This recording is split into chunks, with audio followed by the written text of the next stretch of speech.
B बचे are, तो B बचे आर।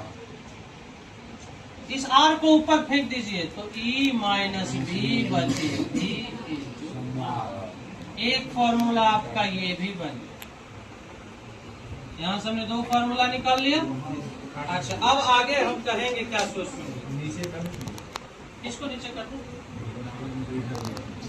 इसको अलग से लिखते हैं। अच्छा ठीक है, देखो भाई इसका डिमांड है, इसको सर ऐसे लिख दीजिए। तो चलिए हमने लिखा ई माइनस बी बचे बी इंटू आर। क्लियर है? This one okay now.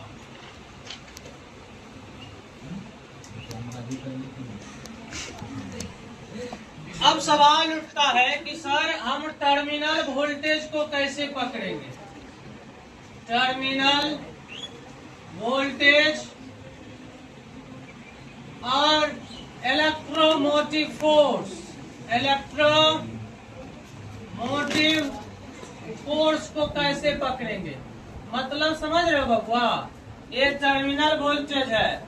जब आप बैटरी लगाते हैं, धारा का प्रवाह शुरू करते हैं, तो बैटरी के दोनों सिरों के बीच जो विभवांतर नेट बचता है उसको बोलते हैं टर्मिनल वोल्टेज। और जब आप धारा का प्रवाह बंद कर देते हैं, आपके पास सिर्फ बैटरी है। क्या है? क्या है? बैटरी है। तो क्या ये वाला उस समय उठाएगा? बैटरी है, धारा नहीं जा रहा है, हम उसको ऑफ किए हुए परिपथ को, तो उस समय बैटरी के दोनों सिरों के बीच जो विभवांतर होता है उसको क्या कहते हैं? विद्युत भागफल। तो इसको पहचानने का यही तरीका है कि हम कैसा, ये चीज और हमने बताया था, विद्युत वाहक बल की दिशा सेल के अंदर जो होती है वो माइनस से प्लस की ओर होती है, और परिपथ में बात करेंगे तो प्लस से माइनस की ओर होती है। तो यहाँ टर्मिनल वोल्ट था, इसको क्या कहेंगे हम? टर्मिनल वोल्ट था।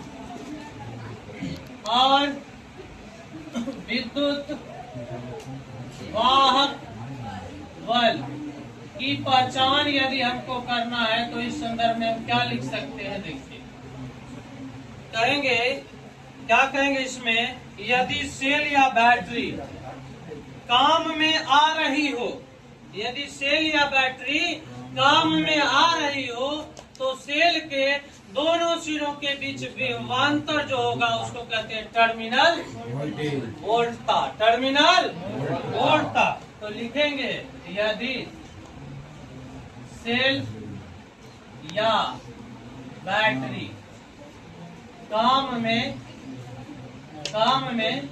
रुपेश आ रही हो, तो सेल या बैटरी के दोनों सिरों के बीच विभवांतर, दोनों सिरों के बीच विभवांतर, दोनों सिरों के बीच विभवांतर ही टर्मिनल वोल्टता कहलाता है। ये हो गया आपका दूसरा।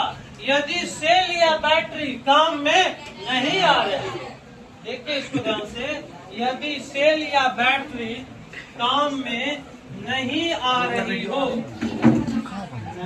यदि सेल या बैटरी, देखिए लिखेंगे इसको, यदि सेल या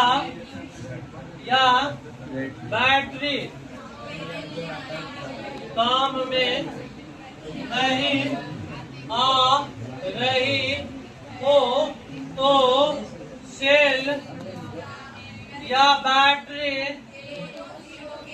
के दोनों सिरों के बीच के विभवांतर को, वेरी गुड, विभवांतर को बल कहते हैं।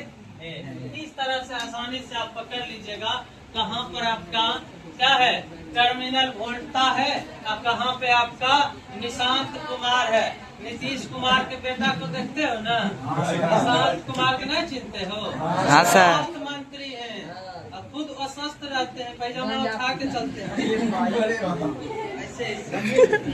ठीक है, कलयुग है, हंस चुगेगा, दाना तिनका, कौवा मोती खाएगा, है ना।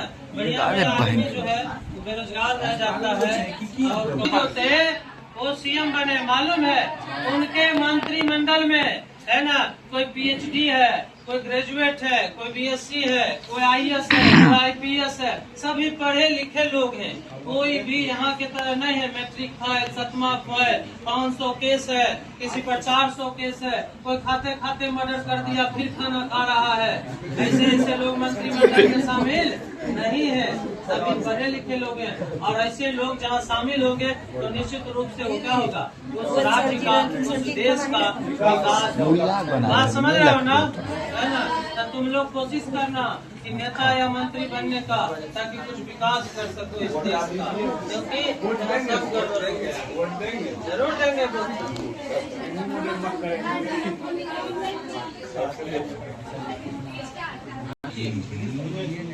विद्युत वाहक बल कितना, विद्युत वाहक बल कितना, 10 वोल्ट। ओके, विद्युत वाहक बल आपका है 10 वोल्ट।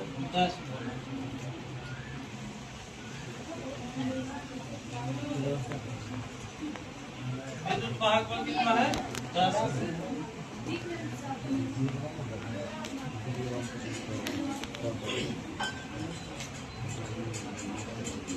आगे देखिए,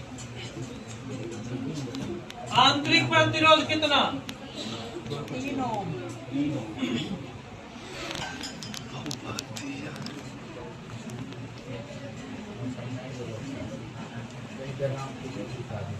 3 ओम। आगे परिपथ में धारा कितना, अरे परिपथ में धारा कितना,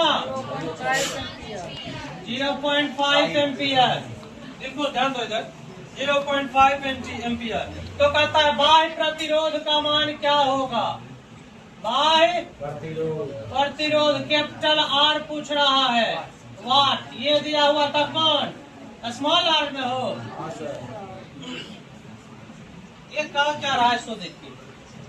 हमारे पास एक सेल है, ये इसका आंतरिक प्रतिरोध है, ये बाह्य प्रतिरोध है। इस तरह से धारा प्रवाहित हो रही है, कितना धारा जा रही है 0.5 एम्पीयर। कहता है बाह्य प्रतिरोध का मान ज्ञात करना है, बाह्य प्रतिरोध का मान ज्ञात करना है, R बराबर 1। विद्युत वाहक बल दिया हुआ है 10 वोल्ट।